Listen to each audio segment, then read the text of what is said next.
Енді осы үйде Майраның бір әннеге тыңдамаймыз. Қайда Майра? Иә. Ау, Майра. Ой, айналайын, келе ғой.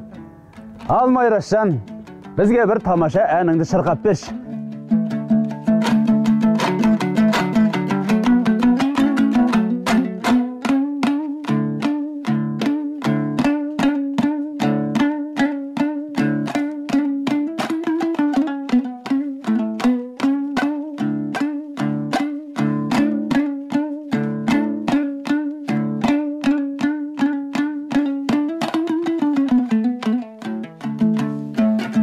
Әне бәрі елді Майра. Иә, бағынғансын айналайын. Біз де сонау ұзақ жолдан қоянды жәрмеңкесінен келе жатырмыз. Сол жәрмеңкеден бір тамаша сырнай сатып алып едім. Сол сырнайды өзіңе сыйлайыншы айналайын. Қане әпері жүрші. Бәрекелді. Міне, ала қой айналайын. Майраның сырнайды серік еткен өмірдегі өнер жолы осылай басталды. Ата-анасы оған 9-10 жасында ешқандай нота танымаса да талянка гармонын сатып әперді. Себебі қаршыдай қыздың музыка әлеміне деген қызығушылығын аңғармау мүмкін емес еді. Майра Уәли қызы Шамсудинова, оның қазақ өнеріне, ән шығармашылығына қосқан үлесі өте зор. 1890 жылы Павлодар қаласында дүниеге келген. Жасынан бастап өзінің әкесі Уәли оны әртүрлі музыкалық аспаптарды ойнауға үйреткен. Майраға өнер қайдан келді? Майраға өнер анасынан дарыған, Қатирадан, шешесінен. Өйткені Майраның анасы ақын адам болған дейді. Майраның анасы әнші, керемет домбырашы адам болған дейді. Негізгі бұл сонда ол кісіге анасынан дарып тұрған қасиет. Ал Майра небәрі 13 жасқа келгенде кәдімгі ысылған әншілердің біріне айналды. Есімі күллі Алашқа естіле қоймаса да, Кереку өңірінде Майрасыз ешқандай ойын сауық өтпейтін. Халық әндерін сырнаймен сүйемелдеп, нақышына келтіре орындауға машықтанған Майра енді өз әндерін шығарып, оларға сөз жазып айта бастады. Бұл қазақ даласына жаңа өзіндік леп әкелді. Бір ғана Атым Майра әні есімін күллі Алашқа әйгіледі. Майра Уәли қыздың есімі қазақ халқына оның ғажайып өлмес әнімен тарап кеткен. Майраның әнін айтпайтын қазақтың түкпірінде әнші қауымда ешкім жоқ шығар. Жалпы халық айтатын ән, халық әні сияқты кең тараған ән. Сол бірден естіген бетте өзінің қызу қандылығымен өзіне тартып көңілді баурап алатын бұл бір ғажайып ән. Майраның өнері, жаңағы шығарған әндерінің барлығы ерекшеленіп тұратын себебі ол кісі енді жартылай татар, жартылай қазақ болғандығы. Татар тіліндегі әндерді, қазақ тіліндегі әндерді, орыс тіліндегі әндерді ол кісі шегіне жеткізіп орындаған адам. Одан кейінгі Майраның тағы да бір қыры ол ақындығы. Неге ақын деп айтамыз? Өйткені Майра тек қана ән ғана шығарған жоқ, ол сол әнге өз сөз жазды. Одан кейін Мәриям Хакімжанованың бір естелігінде айтады, Майра ақиық және тағы да бір ақындармен айтысып Семей қаласында. Сол жерде ол кісі сол екі ақынды бірдей жеңген дейді, көпшіліктің алдында. Оның дауысы ерекше керемет болатын дейді. Оның дауысы меццо-сопрано. Сосын коллатурная өзгерістері бар даусында.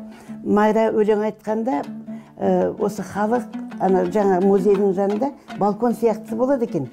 Соған шығып өзінің гармошкасымен өлең айтқан уақытында маңайда бүкіл халық келіп жиналып әнін тыңдайды екен.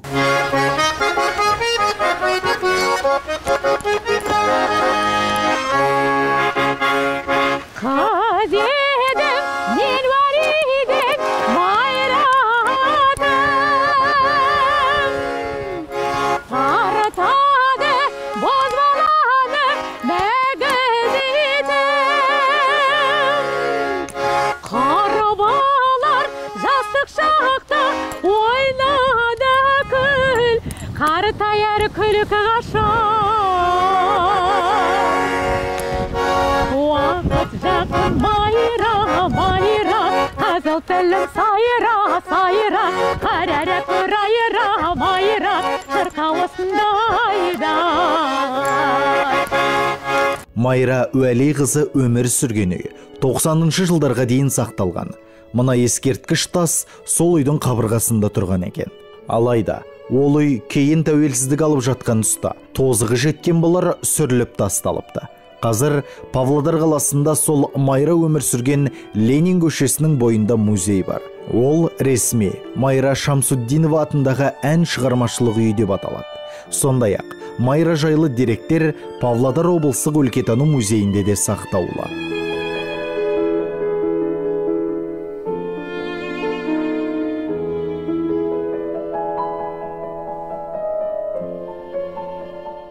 Осы біздің музейдің инсталляциясында қоянды жәрмеңкенің біз Майраның бейнесін көрсеттік. Майра айтуға болады өзінің заманынан озып кеткен адам, өйткені европалық стильде киінген болатын. Аяқ киіміне назар аударсақ, сол 20-шы ғасырдың басындағы етік, былғарыдан жасалған етік. Қос етек көйлек, қазақтың қос етек көйлегі, күрең, сондай негізі сондай қызыл күрең түстерді өте жақсы көрген болатын.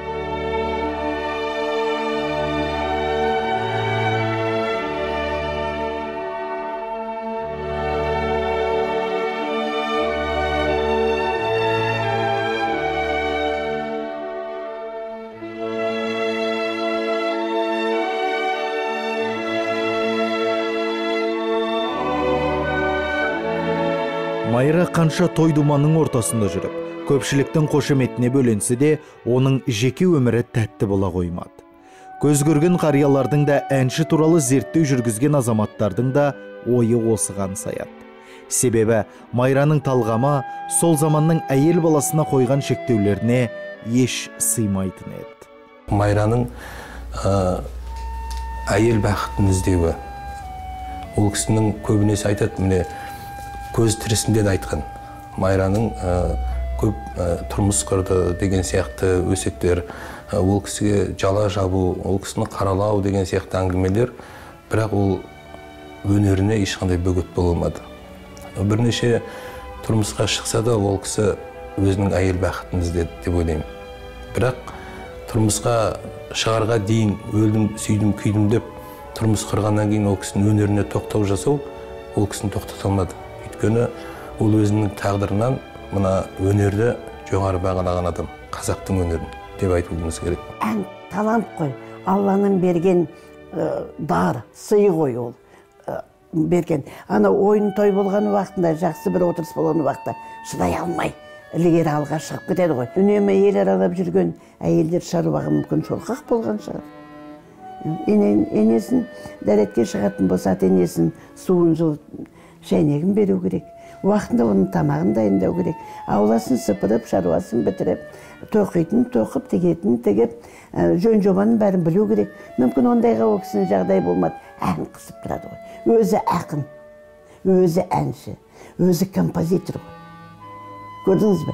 Сол үш бірдей дарын, оның басқа жаққа қарауға нетпей. Содан кейін жігіттер ғашық болмай қайтеді. Қазірде керемет әншілерге көздерін салып жүргендер толып жатыр ғой. Әр заманда солай болды ғой жан. Енді оған Майраны кінәсі бар деп мен айта алмаймын. Шешем айтады, осы Майра дейді, өте сұлу болған адам емес дейді. Майра сонда бір қолым былай байлап алып жүр екен дейді. Сонан кейін бір күні сұрадым дейді. Мына кісіге не болғанда? Майраның өзіне бата алмайды ғой енді. Сөйтсек, Майраны қай жерде билер келсе, қай жерде жақсы байлар келсе, мына Қарқаралы деген жерде бұрын не болған? Жәрмеңке болған. Сол жәрмеңкеге алып кетеді екен де, сонда Майра жәрмеңке неше күн болады, сонда ән айтады екен. Сөйтіп содан қайтқанда оның анада күйеуі бұны соққыға жығады. Соққыға жығып қолын сындырады. Сонда қолыңызға не болды деп енді сұрағанда, осындай болды деп қолын байлап жүрді дейді, бір айға шамасында дейді. Сонда сол сөйтіп жүріп, гармонын алып, қай жерде той, қай жерде жиын болса, Майраны алып кетеді дейді. Байлар тәшік салып, сонан кейін сонда өлеңін айтып сөйтіп жүрді дейді.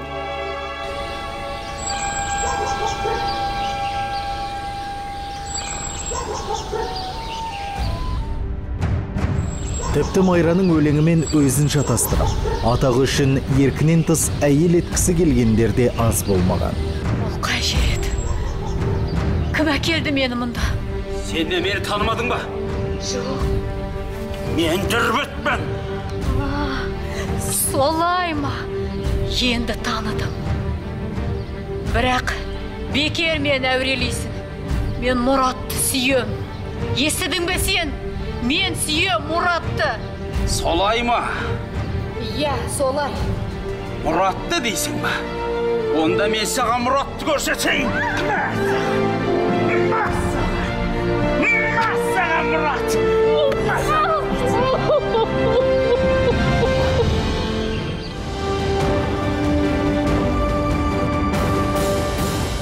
Майраға бала сүйе бақты бұйырмады. Мүмкін де содан да ол кемшілік көрді ме. Сол бала көтермегеннен кейін де тұрмысқан жерінде бақты баянды болмады ма. Енді сәби болмады. Бала сүйе бақты, ана болу бақты ол кісіге бұйырмапты. Майра көбінесе халықтың алдында жүрді. Біраз бірнеше рет тұрмыс құрса да, бірақ артында ұрпақ қалған жоқ. Жаңағы Майраның бірнеше рет тұрмыс құруының себебі де осында деп ойлаймын. Өйткені кез келген әйел адам бала сүйгісі келеді, құрсақ көтергісі келеді.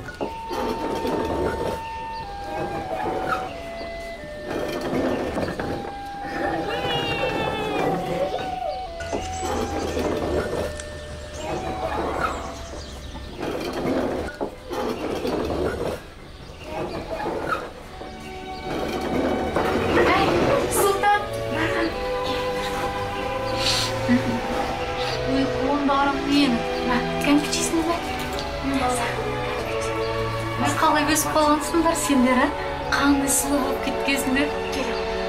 Кел, сөйлеске. Ой, қолымның соң менің.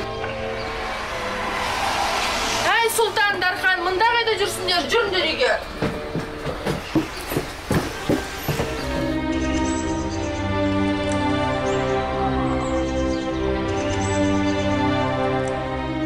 Кешегі Біржан, Ақан, үкілі ыбырайлардың сал-серлік дәстүрлі мектебін жалғаған жалғыз әйел адам осы Майра.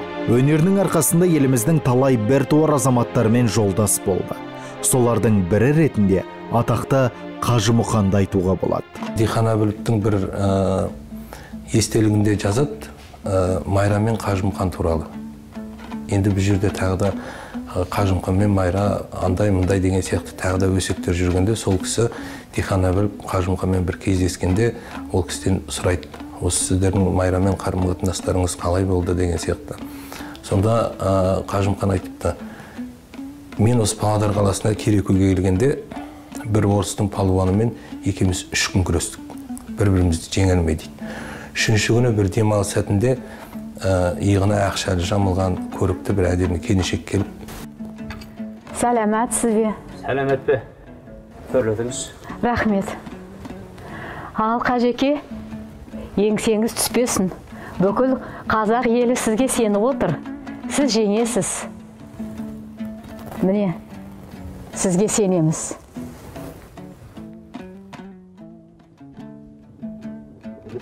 Бұл Қажеке, бұл Керекудің бұлбұлы. Керекудің Майра әншісі ғой. Біздің Майрамыз ба? Дәл соның өзі.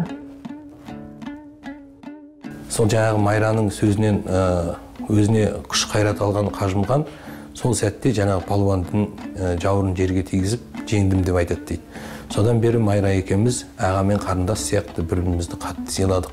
Талай гастрольдерге шықтық деп жақсы бір естелік қалдырған артында. Майраның өмірін зерттеп, туған жылы мен қайтыс болған уақытын нақты анықтап, бір жүйеге келтіріп кеткен журналист Айтжан Беделхан деген кісі.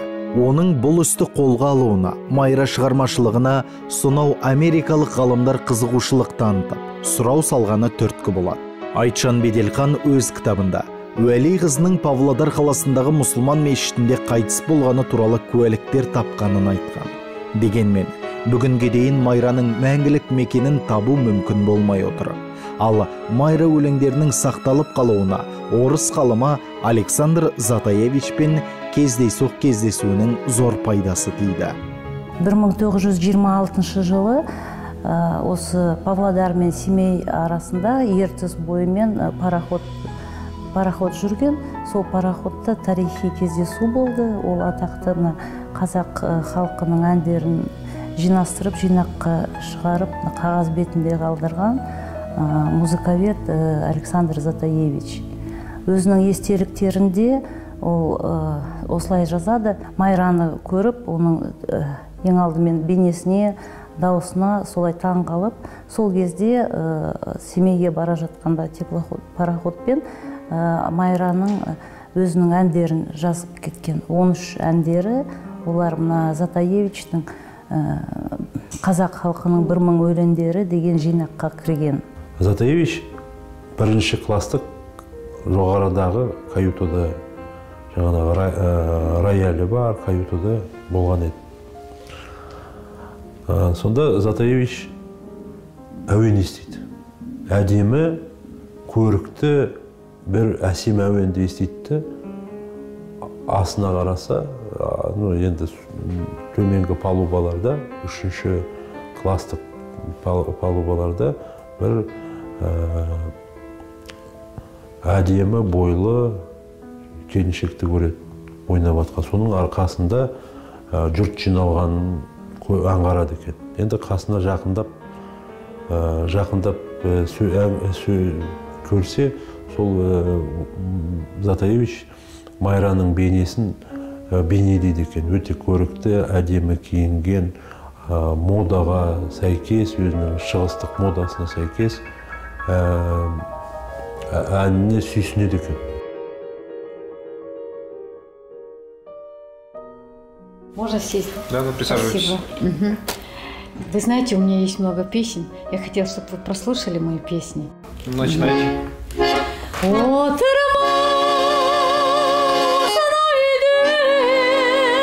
Eşim kaynap o şarkı kanatıdan eşim kaynap dağanda yaşar ağanın çok kapsırdım basımda bir özün yok.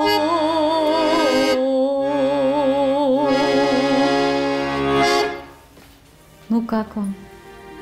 Майраның дауысы жоқ. Өкінішке орай дауысы жетпей қалды. Оған бірден бір себеп ол кісінің ерте қайтыс болып кеткендігі. Өйткені 26 жылы Затаевичпен кездескенде ол кісі Майраны мына Мәскеу қаласында өтетін қазақ өнерінің 10 күндігіне апармақшы болады ғой. Міндетті түрде бармақшы болады соған. Бірақ өкінішке орай ол Майра 27 жылы қаңтар айында қайтыс болып кетеді. Ол кісілер жаз айында барған Мәскеуге. Егерде ойлаймын Мәскеуге барса, ол кісінің міндетті түрде дауысы қалушы еді бізге. Майра әндері бүгінге дейін өз мәнінде сәнінде жоғалта қоймады. Керісінше, дәстүрлі ән орындаушыларымыз Майра әндерін жаңғыртуда. Асан Әбдікәрімұлы Майраның 3 бірдей әнін нотаға түсірген жан. Бірінші өкшесі кебісінің айнала жүз деген ән. Бұл әнді 2001 жылы жаңағы Айтжан ағамыздың таспаға жазып алған Құралай Шаймерденованың орындауындағы ән болатын. Осы әнді мен сол нотаға түсірген болатын алғашқы. Өкшесі айнала, кебісім айнала жүз.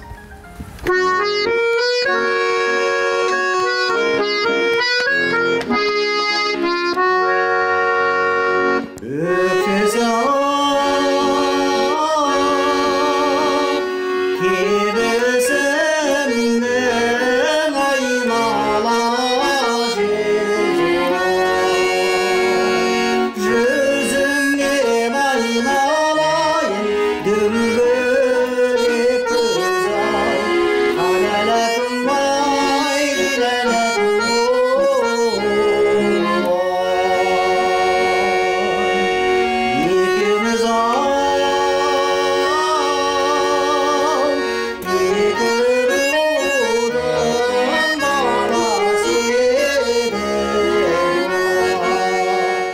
Затаевич айтады Ахмет Жұбановпен, Майраның бақша әні ол өзінің бір азалы әні сияқты дейді.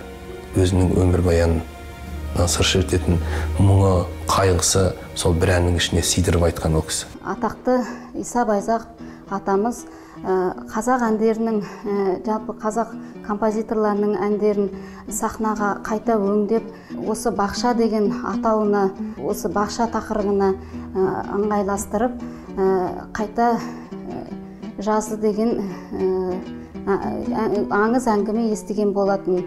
Ал мен осы әннің түп нұсқасын Жамал Омарова апамыздың записінен алып өңдеген болатынмын.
Әнші, ақын, сазгер Майраның бүгінде үлкен ұстаз болғаны да белгілі.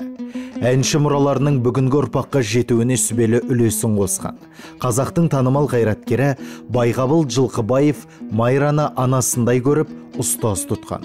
Тіпті Майра Жетісудағы талай алаш баласы білім алған атақты Мамания мектебінде де балаларды ән күйге баулайды. Мамания мектебі деген қаншама балалар оқиды, және нағыз қазақылық, мұсылмандық үлгіде болған ән мектебін жасауға, өнер мектебін жасауға соған сонау Керекуден әнші Майраны алдыртқан.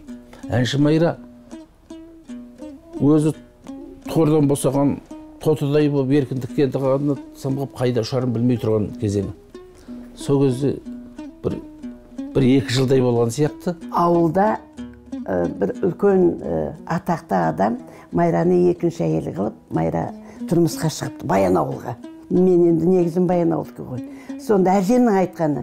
Содан халық бәрі қарсы болып, мынау жеңіл мінезді әнші әйелді алып келді деп халық кішкене ренжіп, сондағы сұлтандар бар, енді бұрынғы ел басқарып қалған адамдар бар. Киіз үйлерін ауылдың шетіне тігіпті. Ана ауылдың әйелдеріне, бала шағаларына олымен қарым қатынасқа қарсылық білдіріпті. Қатыспайсыңдар, бармайсыңдар деп. Бірақ бір күні бір атақты атақ қайтыс болады. Сол Баянауылдың атақты атасы. Сосын барлығы енді онда бәрі келіп, көрісіп, жоқтау айтады. Сонда барлығы ауылдың әйелдерінің барлығы, әжелері, жеңгелері, қарындастар бәрі жоқтау айтып, халық тыңдап отырады ғой. Жоқтаудың өзі айтып атқанда, халық тыңдап, соның мағынасына мән береді екен. Сонда енді Майра келе алмайды. Бірақ сол шеттегі киіз үйде отырып, күні бойы жоқтау айтыпты.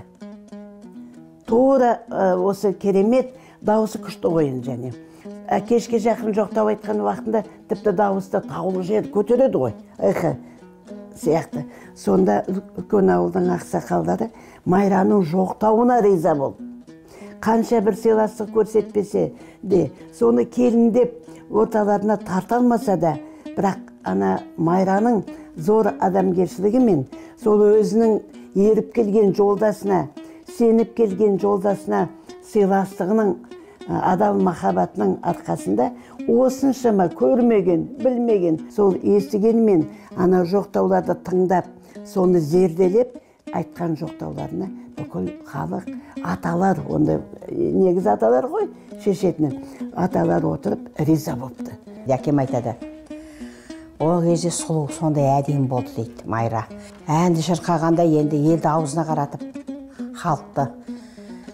Бір ауылдан бір ауылға көшіп жүріп, жанында әлгі трашмөнке дейді ол кезде арбаның атын. Сол трашмөнкемен 3 атты жегіп, сол Майраны гармонмен жандарына ертіп алып, болыстар ән айтқызады екен. Сонда бірінші рет алғашқы рет Қарқаралыда сол жәрмеңке болды, сол жәрмеңкеге барғанда сонда көрдім дейді әкемнің айтысы. Енді мен оны сол сияқты боласың деп бітті жас күнімнен әкем маған гармон алып беріп, сол гармонға баулыды.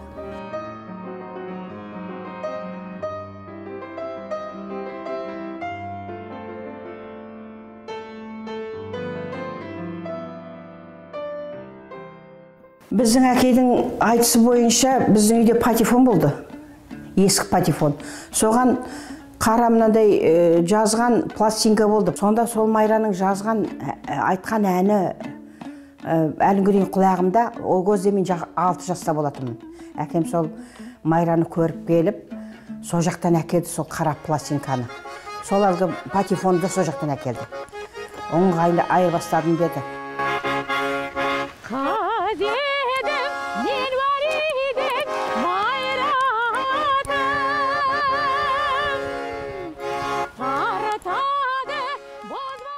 Жалпы Майраның, мен ойлаймын, ол кісінің өмірі әлі алда.